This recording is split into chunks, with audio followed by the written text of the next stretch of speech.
Sziasztok! Megnézzük ma, hogy az ikerlángoknál mi a helyzet. Mi az ikerlángok között a jelenlegi helyzet. Ezzel kezdünk, aztán nézzük a többit is majd. Szóval mi a jelenlegi helyzet náluk, az ikerlángoknál. A jelenlegi állapotokra vagyunk kíváncsiak. Hát is úgy látom, hogy ez nagyon rossz helyzet van, nagyon rossz állapotban van ez a kapcsolódás, bárkire is érvényes ez, aki megnézi most azok közül, mert a középpontban a betegség lapja van. A betegség lapja meg azt jelenti, hogy ez az egész kapcsolat, ez most ilyen nagyon rossz állapotban van.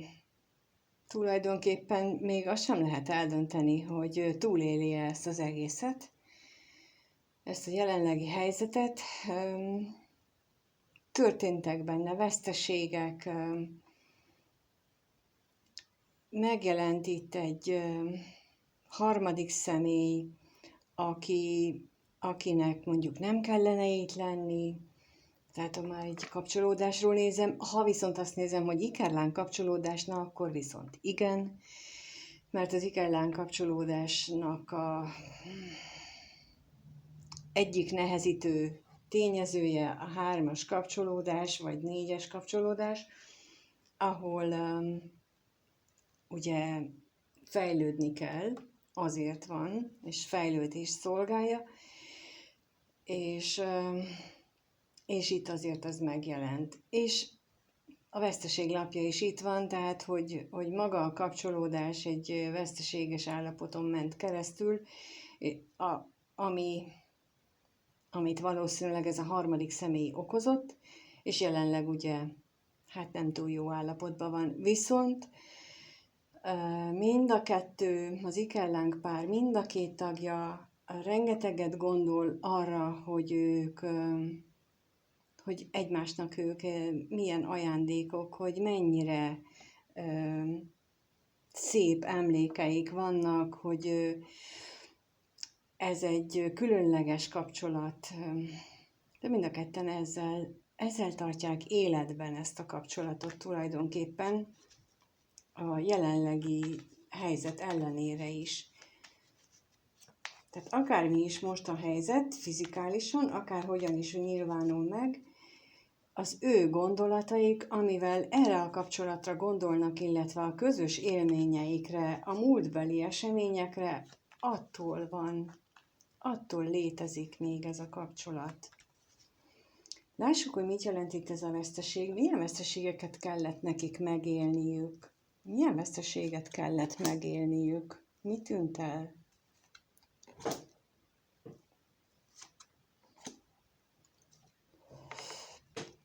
Kijött rá a tolvaj, a vágy és a házasság, és itt valószínűleg, ugye, mint mondtam, nagy esélye van a 3-as kapcsolódásnak, és a veszteséget az okozta, hogy ez a meglévő kapcsolat, ez megakadályozta a fizikális kontaktust a pár tagjai között, és ezt mindketten veszteségként élik meg. És a betegséget még megkérdezzük, hogy mi a betegség, mire utal itt, milyen jellegű ez a dolog. Kijött rá a gyermek és a szerelem lapja, és hát az újrakezdésnek, a szerelmük beteljesítésének az akadályáról beszél itt ez a betegség. Tehát, hogy lehet, hogy, sőt biztos, hogy mind a kettő szeretné, hogyha újraindulna ez a kettejük kapcsolata, hiszen látjuk, hogy mind a ketten rengeteget ábrándoznak arról, hogy ők kik egymásnak, és hogy hogyan élik meg az egymás társaságát, hogyan élték meg a múltban, és mit jelentenek egymásnak, és ebből következőleg biztos, hogy szeretnék azt, hogy ez újrainduljon, de hát a betegség lapjával ez most igencsak akadályoztatva van. Jó, akkor megnézzük azt, bár már kaptunk rá utalást a gondolat lapjával, de azt megnézzük, hogy ők hogyan gondolnak egymásra. A gondolat lapjával ugye azt kaptuk, hogy ők a múlt eseményeire gondolnak, hogy hogyan voltak ők egymással a múltban, hogy mik történtek, de egyébként most ők hogyan gondolnak egymásra a jelenlegi helyzetben, mit gondolnak ők a másik eszükbe jut, mit gondolnak, ha a másik eszükbe jut.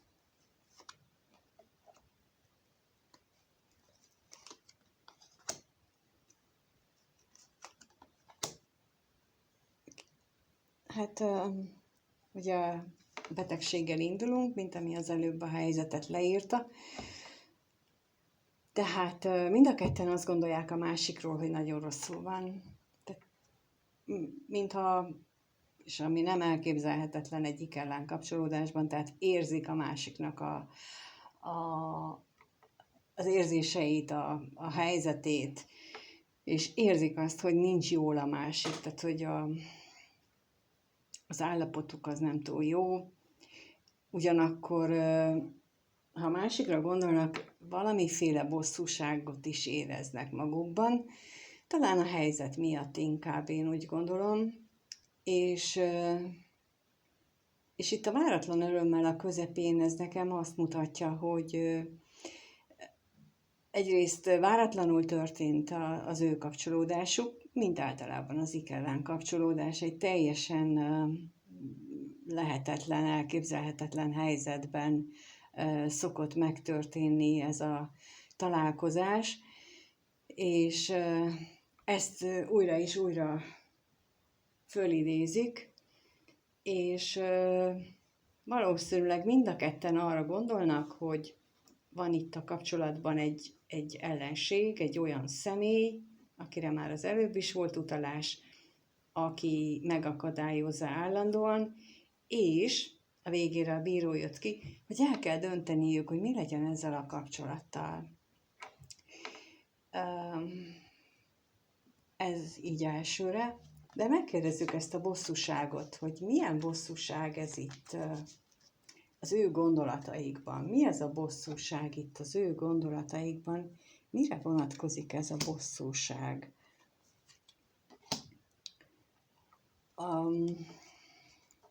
Hát arra, hogy nincs akivel olyan mély beszélgetéseket folytassanak, amit együtt tudnak. Tehát megint ennek az ilyen típusú kapcsolódásnak az egyik jellegzetes tulajdonsága, hogy ők nagyon meg tudnak egymásnak nyílni, nagyon intim módon tudnak egymáshoz kapcsolódni, és olyan belső dolgaikat tudják megosztani egymással, amit senki mással nem tudnak. És ez nagyon hiányzik nekik, és ez nagyon bosszantja őket, hogy az is bosszantja, hogy miért csak vele, és az is, hogy miért nem tudja egyébként, miért nem lehet, miért van most éppen.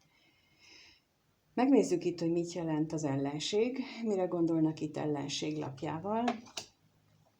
Ellenség lapjával, hát a távolságra gondolnak, hogy most távol vannak egymástól, és hogy az ellenség az megakadályozza azt, hogy ők együtt örvendezzenek, mint ahogy az előbb is mondtam, és megnézzük a bírót. Milyen döntésről van itt szó, vagy mire gondol itt a bíróval?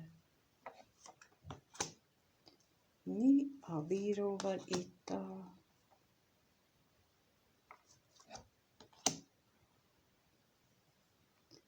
Hát...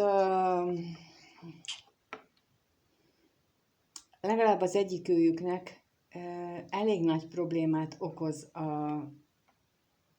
azok az otthonában történő dolgok, ami az anyagiat miatt vannak, bár azt is elképzelhetőnek tartom, hogy mind a kettejüknek, és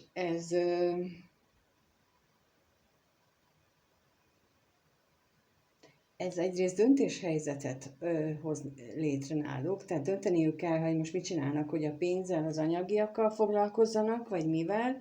Másrészt meg úgy érzem, hogy úgy élik meg, legalábbis az egyikőjük biztos, úgy élik meg, minthogyha ez a sorsnak a keze volna, hogy, hogy ő neki most ezt el kell szenvedni, ezt az anyagi problémákat, ezt az anyagi szerencsétlenséget. Igen. Az egyik biztosan ezt gondolja, hogy ez bebiztos, hogy a sorsnak van benne a keze, hogy ilyen problémák történnek, és a katonatiszttel az ellenségen még az is lehet, hogy például munkahelyi problémák is vannak, tehát hogyha itt most ezt nézem, hogy itt anyagi problémák jönnek ki, szerencsétlenség a házban, és akkor nézem a másik sort, vagy osztopot, akkor az is lehet, hogy így össze is függ ez a kettő, hogy minthagyha a sors hát nem bánna velük kesztyűskézzel. Igen. Akkor megnézzük azt, hogy ők hogyan éreznek egymás iránt, milyen érzéseik vannak nekik egymás iránt, annak az ikellánk párnak, vagy azoknak, akik itt most energiájukkal megjelentek, itt ebben a kirakásban, az ő esetükben ők mit éreznek egymás iránt, milyen érzéseik vannak, erre kérünk most, milyen érzéseik vannak nekik most.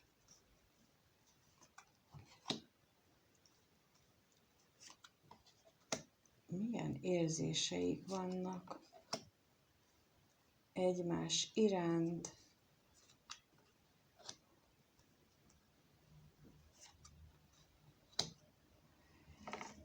Hát eléggé felfokozott, heves, szenvedélyes érzelmek vannak bennük egymás iránt, mérhetetlen szomorúsággal megspékelve, és az egymás iránti vágyódás az olyan állandósult. Tehát szinte minden pillanatban ezen gondolkodnak, hogy annyira jó lenne találkozni. És ugye a végén a katonatiszttel az jelzi, hogy erre a távolságra gondolnak, valószínűsítem, hogy azért itt fizikai távolság is van, és érzelmit azt nem annyira látom, de fizikait mindenképpen, mert ők nagyon-nagyon vágynak egymás társaságára, és minden szinten, mint láttuk az előbb a lelkész és a levéllapjával, ott a lelki kapcsolódást is borzasztóan hiányolják, itt viszont a testi és a vágylapjával is, tehát a testi kapcsolódást is, és megnézzük az, hogy mit jelent itt a szerencsétlenség lapja. Mire vonatkozhat még ez a szerencsétlenség lapja? Igen, tehát ugye az egyik őknek a házban ott van az ellenség, aki ezt az egészet, úgy gondolják, hogy aki ezt az egészet megakadályozza. És mit jelent itt a találkozás? A találkozás, mint érzelmek, hát mint az előbb is. Pont elmondtam, hogy a lelkész is már az előbb is megjelent a gondolatoknál, és itt újra, hogy nem csak szenvedélyes és vágyakkal teli találkozóra vágynak, vagy szeretnének, hanem igazából egy mély lelki kapcsolódást is. És az számukra egy beteljesült álom lenne, egy ajándék, egy valós ajándék lenne a számukra, hogyha ez végre összejöhetne. Mit jelent még itt a katonatiszt? Megnézem ezt a távolságot. Mit jelent itt a katonatiszt?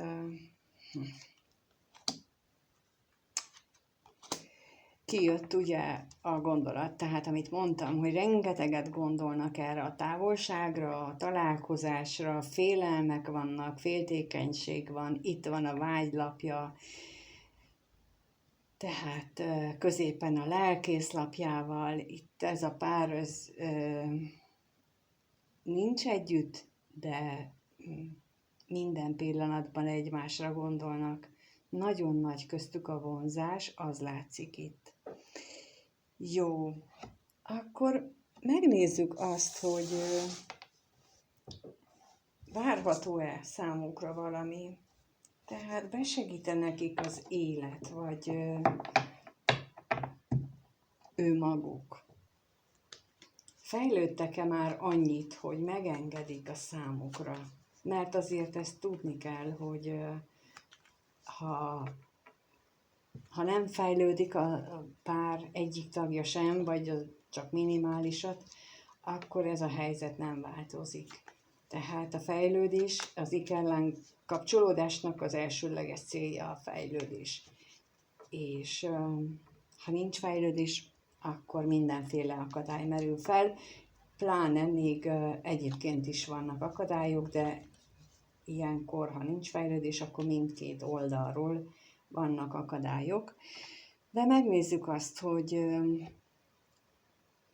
lesz-e az ő esetükben valami a következő 1-2 hétben, mire számíthatunk, milyen események, cselekmények várhatók az ő életükben. A következő 1-2 hétben lesz-e valamilyen találkozás, vagy kommunikáció, vagy bármi.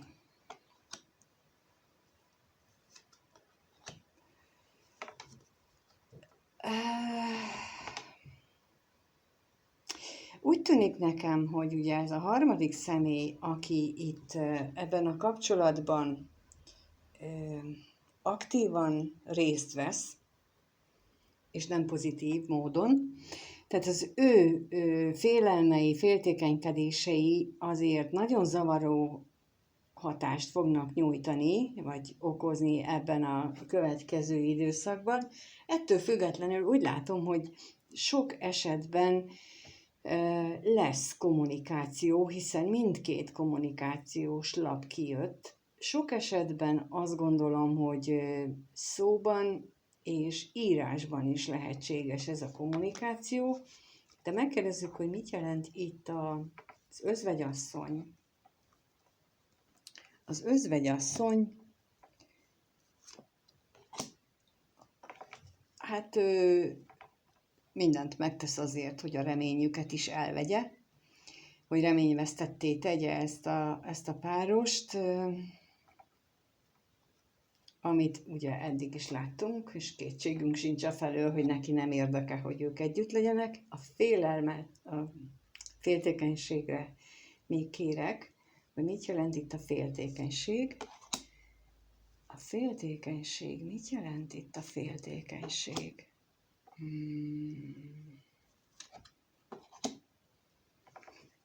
Hát az özvegyembernek, aki jelentheti a szerelmes férfit is ebben az esetben, és akkor az ő párja, a jelenlegi párja, az özvegyasszony mondjuk, aki a harmadik ebben a ikerláng kapcsolódásban. Tehát, hogy ő neki nem megy ki a fejéből, vagy nem tudja elfelejteni a vágyakozását,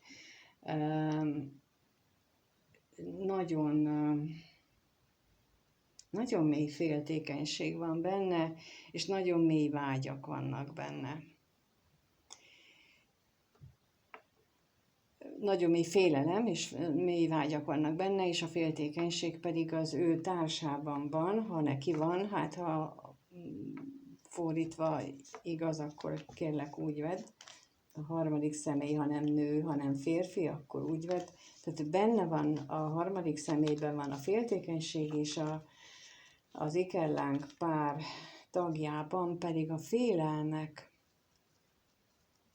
vannak, és azért nekem úgy tűnik, hogy az ő félelmei ahogy csökkennek, vagy ahogy nő a vágya, úgy csökkennek a félelmei. Tehát, hogy ilyen a mérleg elkezd kiegyenlítődni, illetve átbillenni szerintem.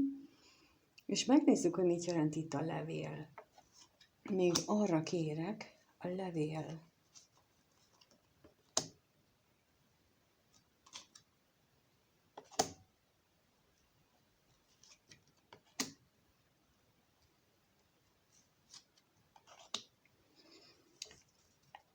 Lehetséges egyeseknél, hogy itt egy szerződés miatt, vagy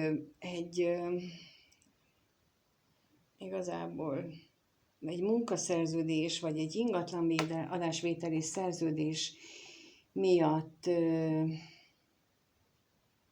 lesz itt utazás, amit viszont rengeteg hamisság és hazugság övez, és hát tulajdonképpen aki utazik, az is, meg a környezete is, hát nincsenek egy hullámhosszon, akkor így finoman fejezem ki magamat, rengeteg ellenségeskedés van köztük. Az is lehet, hogy az egyik akarja, hogy ez a szerződés létrejöjjön, a másik nem akarja, hibáztatják egymást. Egyes nagyon ritka esetben úgy látom, hogy akár ez egy olyan szerződés, egy olyan okirat is lehet, ahol a válláspapíroknak az intézését kezdenék meg, ha meg tudnának egyezni. De mivel hazudoznak össze-vissza egymásnak, és még ebben sem tudnak úgy viselkedni, hogy őszintén, ezért itt ez, mint az elején is mondtam, azért van itt nehezítő tényező bőven, de azért mégiscsak azt gondolom, hogy nagy eséllyel lesz itt kommunikáció, legalábbis azoknál, akikre ez érvényes, ez a kirakás. Köszönöm, hogy itt voltál, és megnézted. Köszönöm, hogyha visszajelzel a tekintetben, hogy ez hogyan érint téged, és arra kérlek, hogy gondolkodjál el azon, hogy tényleg mit teszel meg a fejlődés érdekében, illetve mit vársz a másiktól, hogy ő fejlődjön. Tehát, hogy ezt így gondold végig magadban. Mert egy ilyen kirakásnak az is a lényege, az a segítség része benne, hogy megmutatná azt, hogy te neked esetleg mi az, amin gondolkodni kellene. Nekem például, ha én kirakásokat nézek, akkor nekem nagyon sok ötletmintát ad, hogy mi az, ami blokkomat okozza. Például nagyon sok ilyen mondatból szereztem, amikor példákat hallok, hogy így ez történik, vagy az történik, akkor rájövök sokszor, hogy ja, hát ez nekem is probléma, és akkor azon kezdek el dolgozni. Tehát valahogy ilyen módon, hogy átgondolni, akik ezt az utat járják, legalábbis én ilyen szándékkal készítem a kirakásokat, hogy ilyen módon segítsek rádöbbenni, hogy mi a feladat itt pillanatnyilag ebben, azon túl, hogy jó lenne találkozni mindenkinek. Köszönöm még egyszer, és mindenkinek minden jót kívánok, sziasztok!